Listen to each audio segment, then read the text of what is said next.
FIFA. He's the biggest man in soccer, and we are, as you probably know, getting the World Cup in 2026 for the United States. Some of it is a partnership with Mexico and Canada, and it's coming into the United States for a large percentage of the games, and we're very excited about it. Plus, Johnny and I just had a meeting on women's soccer and what everybody's going to do to make that even better and more equitable, et cetera, et cetera. So, Johnny, thank you very much. We had a great meeting. Very big, though. We're getting the World Cup in 2026, so that's a big thing. Johnny, thank you for being here. Thank you very much. Thank you. Thank you. Well, indeed, it's fantastic to be here and to boost even more soccer in this country. Soccer, which is the #1 global sport. World Cup 2026 taking place here, but we start already now. It's the biggest event ever. It's more than 4 billion viewers all around the world, and we will make it the biggest, not only sports event, but the biggest social event that we can think of. Soccer, which is a big part of this country as well, and women's soccer, where you are world champion. There is much more to do. The president was saying this to me, and he is right, and we are working on that, and we will announce very soon some new initiatives. Thank you. Well, Johnny, we're going to have to extend my second term because 2026, I'm going to have to extend it for a couple of years. I don't think any of you would have a problem with that, but I hope you're going to remember me in 2026. Oh, for sure. Oh, for sure. Thank you very much. Thank Johnny. you. You take care of yourself. Thank you. Thank you. There you go. Say it. They're dead. They're dead. As far as I'm concerned, they're dead.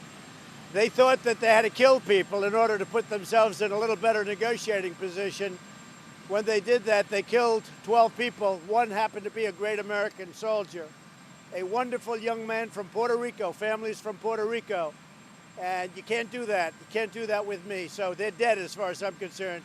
And we've hit the Taliban harder in the last 4 days than they've been hit in over 10 years. So that's the way it is.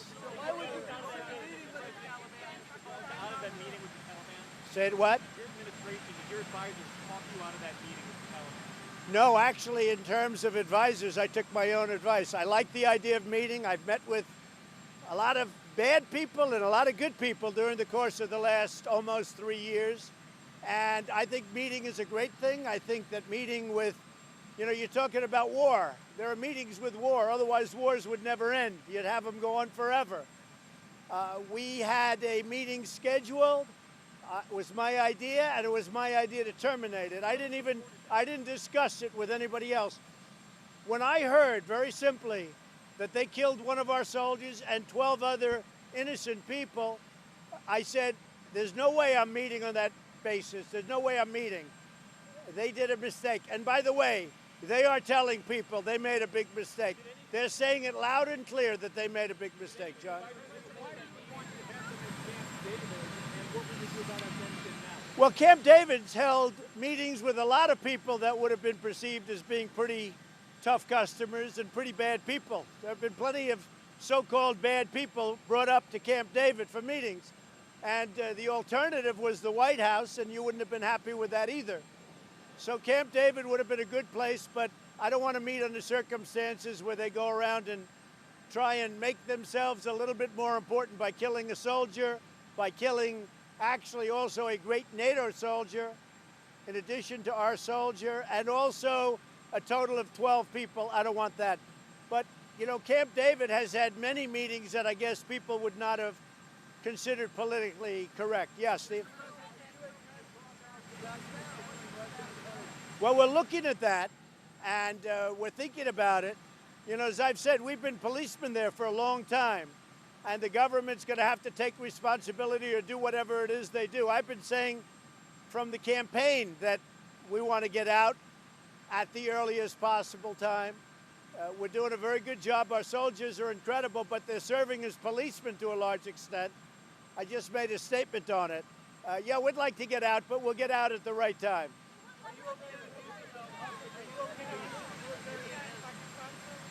What? Well, India and Pakistan are having a conflict over Kashmir, as you know.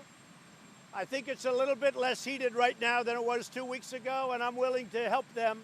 I get along with both countries very well. I'm willing to help them if they want. They know that that is out there. David? Are you willing to debate the Republicans who are running against you? You know, I don't even know who they are, other than I know that, Joe Walsh. I guess you could say no, but I don't know them. I don't know them. I would say this. They're all at less than 1%. I guess it's a publicity stunt.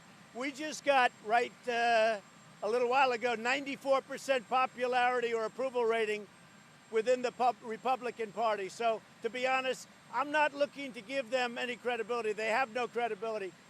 One was a person that voted for Obama, ran as a vice president 4 years ago and was soundly defeated.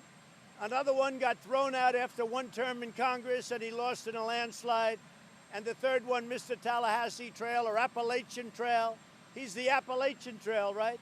The Tallahassee Trail is nice too, but I think he was the Appalachian Trail. But he wasn't on the Appalachian Trail. He was in Argentina. Does this affair make him unfit to be president? Yeah, go ahead. Say it louder.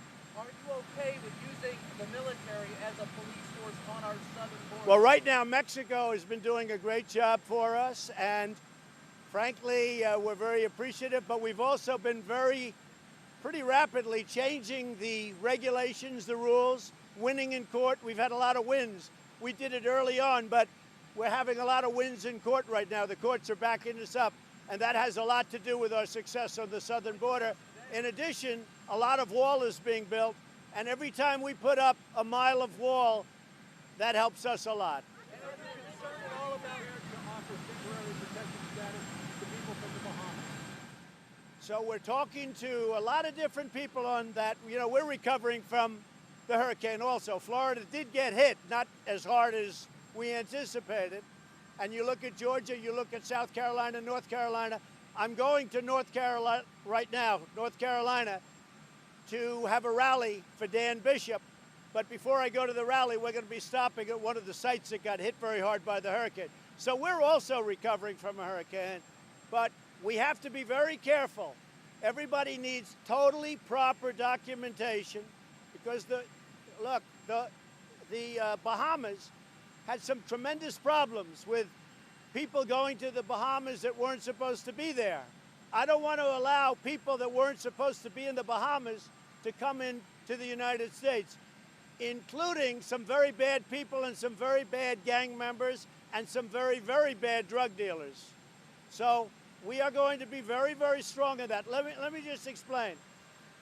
Large sections, believe it or not, of the Bahamas were not hit.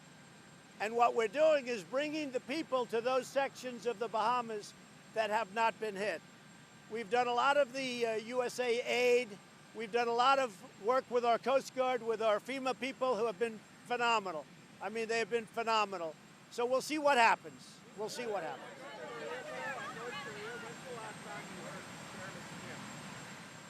Well, I saw a statement was just put out having to do with North Korea, and that'll be interesting. We'll see. It just came out over the wires a little while ago, so we'll see what happens. In the meantime, we have our hostages back. We're getting the remains of our great heroes back, and we've had no nuclear testing for a long time. The Ninth Circuit Court judge that continues to issue nationwide injunctions, the Ninth Circuit Court, Yeah. Judge Tiger, do you think it's constitutional for a judge, Again, what was the beginning? with the judge of the Ninth Circuit Court, the San Francisco judge that continues to issue nationwide injunctions on immigration policy, do you think that's constitutional? I think it's very unfair that he does that. I don't think it should be allowed. We'll see what happens. There's a lot of new law being made on that, but we don't think that should be happening now. With that being said, we're starting to do very well in the Ninth Circuit. We're starting to do well all over. We won the lawsuit on the wall. We won the lawsuit on a lot of different things having to do with illegal immigration. That's why a lot of our very strong points are coming out. And in addition to Mexico helping us, we're ending up with some great legal victories now on illegal immigration. That's one of the reasons we're doing so well.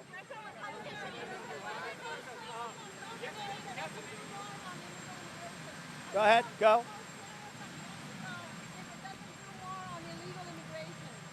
What? Go ahead. What? Mr. President, yesterday you tweeted that the prisoner swap between Russia and Ukraine was perhaps the first giant step towards peace. So, do you think the United States should join these talks and should join Germany, France, Russia, and Ukraine within the talks called Normandy format? I think the fact that the prisoner swap took place yesterday with Russia and Ukraine is a very big step, and that's a very positive step.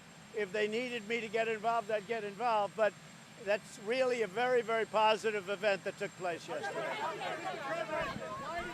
You concerned that the significant drop in illegal border crossings becomes temporary and it's marked? Well, you're always concerned that it's temporary, but we now have much better legal protection, and we'd have total protection if the Democrats would get rid of the loopholes, which are there. They could do it in, as I say, 15 minutes. If they would get rid of the loopholes and fix asylum, but they don't want to do that. They don't want to do it. The Democrats want open borders. It means crime, it means drugs, it means human trafficking, and that's what they want. And if they want to run on that, they can run on it. But our people, a lot of the people in this country, and I would say a very large percentage of people, they don't want to have crossings illegal. They don't want to have open borders. They want to have a strong border. And I've always said, without a border, we don't have a country. And without a country, I'll tell you what, we wouldn't be, without that border being strong, we are securing the border like it hasn't been before. And when the wall is built, and it's moving rapidly right now, it's moving very rapidly, the lawsuit wins, the legal wins, we've won a lot. And we've won a lot in the courts over the last year. You know, if you look at the beginning where we were losing, we will have about 180 judges approved over the next 3 or 4 weeks, 180. When I came in, President Obama gave us a beautiful gift. He gave us 138 judges that he wasn't able to get in or didn't pick anybody or couldn't get them approved. 138, I took that. And now when you add the other ones that came through attrition and other things that have happened, we'll have about 180 judges approved very, very quickly. Tomorrow's special election in North Carolina. How important is it for your reelection? Well, Dan Bishop is a great gentleman, a great man. He's going to be a great, I think he's going to be a great congressman. It was a very close race. I think it's getting less close. If you look at the numbers from 2 weeks ago, and I got involved about 2 weeks ago, and the numbers have gone way up, I think Dan has a very good chance of winning the election. Again, I'm not running, but I have a lot of respect for Dan Bishop. I'm going there now to help him campaign. We're going to be doing a big rally tonight, totally sold out, as always. It's every single one, totally sold out. There'll be a lot of people outside trying to get in, but it's all in honor of Dan Bishop, North Carolina. I hope they're going to go out and vote. Will you meet with Rouhani? Will you meet with the Iranians? It could happen. It could happen. Yeah. No problem with meeting. Iran should straighten out because, frankly, they're in very bad position right now, and they should straighten it out because they could straighten it out very easy. You respond to the reports today that say that you have mishandled classified information to Russia. No, I know nothing about it. I see the CIA responded perfectly. So whatever the CIA said is fine with me, but I heard they responded perfectly. I know nothing. How soon will you reveal your gun control proposal? How soon? Well, we're dealing with Democrats. We're dealing with Republicans. We're talking about a lot of different things having to do with, as you call it, gun control. But we are talking about a lot of different things. But at the same time, we have to protect our Second Amendment very strongly, and we will always do that. Steve? Why does it matter who's president and Colonel divisions among your team about how to go forward on Afghanistan? Well, my decision was to have a meeting, and I said, you know what, I don't like the concept of having it at the White House. That would be a step too far. There have been many very powerful meetings at Camp David having to do with enemies, real enemies, very big enemies, war, and I thought Camp David would be good, and I still do. The only reason I canceled that meeting is because they killed one of our soldiers, and they killed a total of 12 people trying to build up their importance because they think that's important, except to me it backfired. And they're very upset. They feel that they blew it, and they said it loud and clear. They feel they made a big mistake by doing what they did. Is your administration still looking at designated human smuggling operations at the border as foreign terrorist organizations? We're looking very much at human smuggling, and if you look at trafficking, they call it. If you look at what's going on with the human trafficking, we're bringing it down to a much lower level. This should have been done for years and years, but we're bringing the human trafficking, as you can see by the numbers, we're bringing it down. Mostly affects women and children. It's a terrible thing. It's been going on for many years, and we're bringing it down. Are you concerned about Kim Jong-un? Are you disappointed about Kim Jong-un? He will not keep the promise. Well, I just came out over the wires that he'd like to have a meeting. I have a very good relationship with Chairman Kim Jong-un, and it just came out. I just saw it as I'm coming out here. It just came out that they would like to meet. We'll see what happens. But I always say having meetings is a good thing, not a bad thing.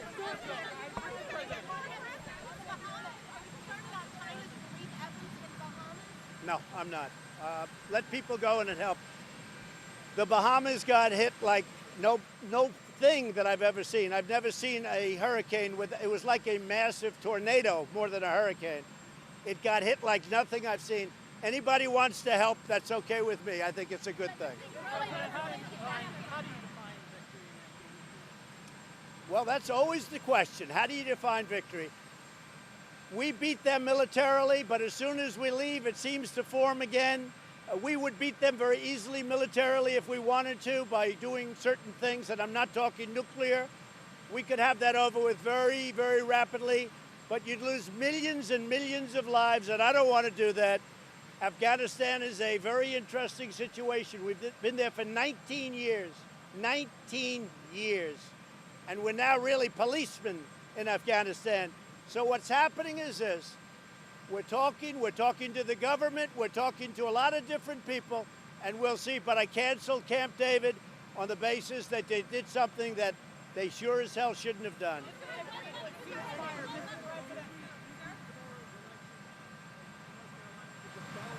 No, I don't see it as a bellwether. They always ask that question. I mean, you never talk about the fact, as an example, in 18, that we won the Senate. Nobody ever talks about that. The Senate being very important because that's how I'm getting all the judges approved. It doesn't go through the House, it goes through the Senate. So I'm getting all these judges. We'll be up, as I said, we'll be up to 180 judges plus 2 Supreme Court judges. And I don't know if there's ever been a record like that. Oh, President Obama gave me a beautiful birthday present when he gave me 138 judges that weren't approved. And frankly, how do you consider that being a great president when you hand to the opposition 138 slots of federal judges, including appellate court judges, and 1 Supreme Court judge? So that's the story. Well, we got 2 Supreme Court justices, and we'll have, in a very short number of weeks, 180 judges approved, including appellate. And that number from 180 will easily and rather rapidly go over 200. And I don't think there's been anything like that.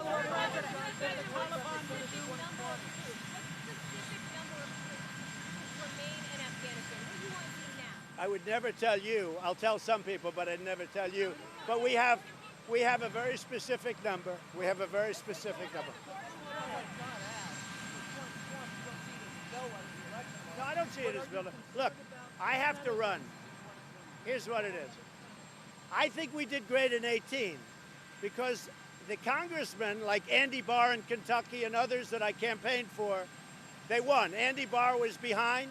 I went to Kentucky. I campaigned for him. I held 1 or 2 rallies, and the great state of Kentucky brought him. And by the way, the same person that we defeated there is now running against Mitch McConnell for the Senate. And he's going to win. He's going to win. Kentucky is an incredible place. They know they don't give up the most powerful man in the United States Senate for a freshman senator. You just don't do it. Kentucky is very smart. They know exactly what they're doing. But I campaigned for senators. We were supposed to lose the Senate, according to some of you. We ended up picking up 2 seats, which was fantastic. I get no credit for that. If we didn't pick up those 2 seats, I just told you we're going to have 180 judges approved. We wouldn't have had almost any judges approved from the point of the election. So we're very happy with the way we've done. The 18 election, the big thing was I was not running. You know, people say, oh, it was a referendum on Trump. It wasn't. I'm not running. People are running. But I will go and help Dan Bishop. I'm going to be there in a little while. And I assume some of you I'll be seeing.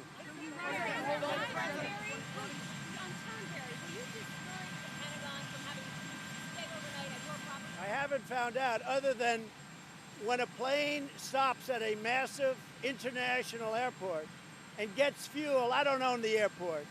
When pilots stay, I own a lot of different places. Soon you'll find that out. Because I'll be at some point prior to the election, I'm going to be giving out a financial report of me, and it'll be extremely complete. I'm going to give out my financial condition, and you'll be extremely shocked that the numbers are many, many times what you think. I don't need to have somebody take a room overnight at a hotel. So what is happening is the following. Every time you find a person landing an airplane within 500 miles of something I own, Mike Pence, as an example, his family lives in Doonbeg, Ireland. And he's actually told me that he stayed there many years ago at the same. I bought it years ago, but he was there before I bought it, I believe he said, a long time ago. But he was in Ireland, so he said, you know what I'll do? I'll see my family. I didn't know about that, but I can say he has good taste.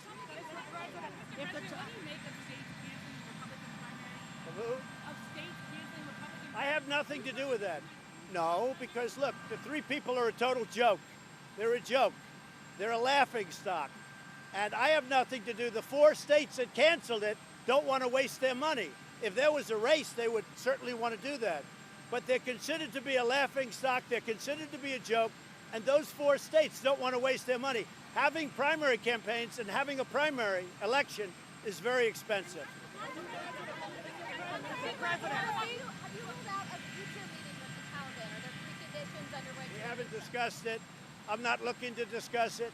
We've hit the Taliban and our enemy in Afghanistan harder than we have in over 10 years. So I'm not discussing anything right now.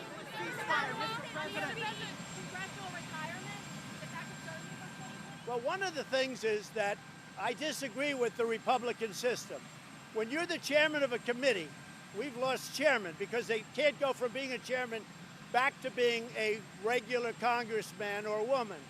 When you're the chairman of a committee, the Democrats, you can stay there forever, like Denny Hoyer and others. Was a good man, by the way, but like a lot of them, they're there forever.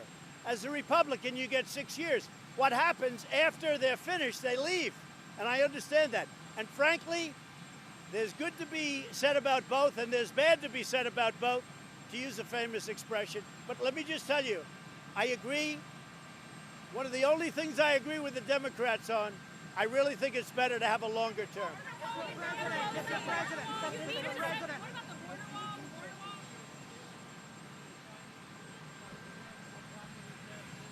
We have to stop forced technology, international technology theft. If you look at what's going on, intellectual property theft with China, just so you understand, our country is doing phenomenally well. There's a chance, I don't want to talk about it, but over a very short period of time, that will hit a yet new record. I think we have 118 records for hitting the top stock market. 2 weeks ago, the fake news was trying to convince people that maybe there's a possibility for a recession. Well, a lot of things have happened, very positive.